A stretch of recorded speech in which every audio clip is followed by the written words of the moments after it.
All right, welcome into our Game of the Week preview, brought to you by Dunn Chevy in Oregon, here on the BCSN Nation podcast, powered by Marco's Pizza. This week, host of Game Day Tailgate Friday night, 7 o'clock on the BCSN Now app.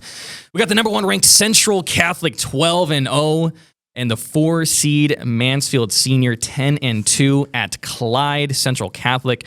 Like we mentioned before, a big, strong win, pulling away in that second half against Defiance last week, and Mansfield Senior putting up 55 points on Rocky River. Justin, what are we looking at here? Yeah, so 15 wins in a row last year, win a state title. 12 wins in a row this year. I can do that math, 15 plus 12. 27 wins in a row for Central Catholic. They get tested. We alluded to it earlier in the podcast here. Got tested by Defiance. I think that could pay dividends. Just a little. Coach Jalen Watson, the star player for Central Catholic, headed to be an Iowa Hawkeye next year. He said, yes, for him personally and for some of his teammates, it was a wake-up call that, hey, we got to come out. And he said it was a lackadaisical effort during practices last week. And he said, hey, this week we corrected that. It starts in practice. That leads into Friday Night Lights.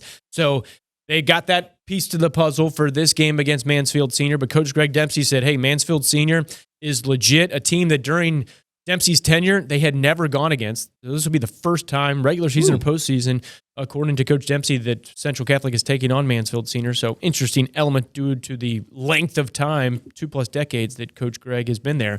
But the fact that Central Catholic got tested, overcame it over Defiance, and then they still got health. They got all their offensive linemen still intact. Jalen Watson, Tyler Morgan, Marquand Braswell, Terry Collins, just so many. You just list them off, and they've had great seasons. Michael Cannings defensively has been terrific. So they have the juice. They got offensive, defense. We just did the special teams, running back, a kick. So, I mean, they got all 3 phases of the game capable of torching Mansfield in some capacity. So Central, again, as the 1 seed, should advance on. Yeah, and you talk about the 3 phases of the game, and then there's a 4th.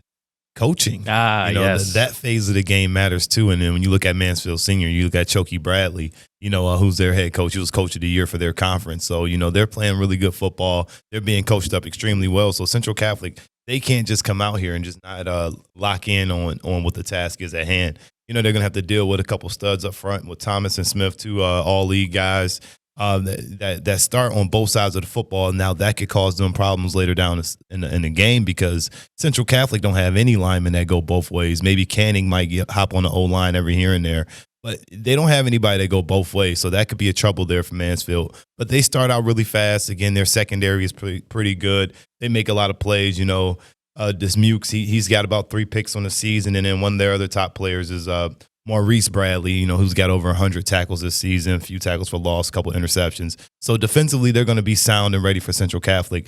But can they handle Central Catholic for 4 quarters? And that is the difference for most teams, is can you let Mark Nave and Williams lean on you for quarter after quarter, Bankston and company? This is tough. 2 running backs, they're good.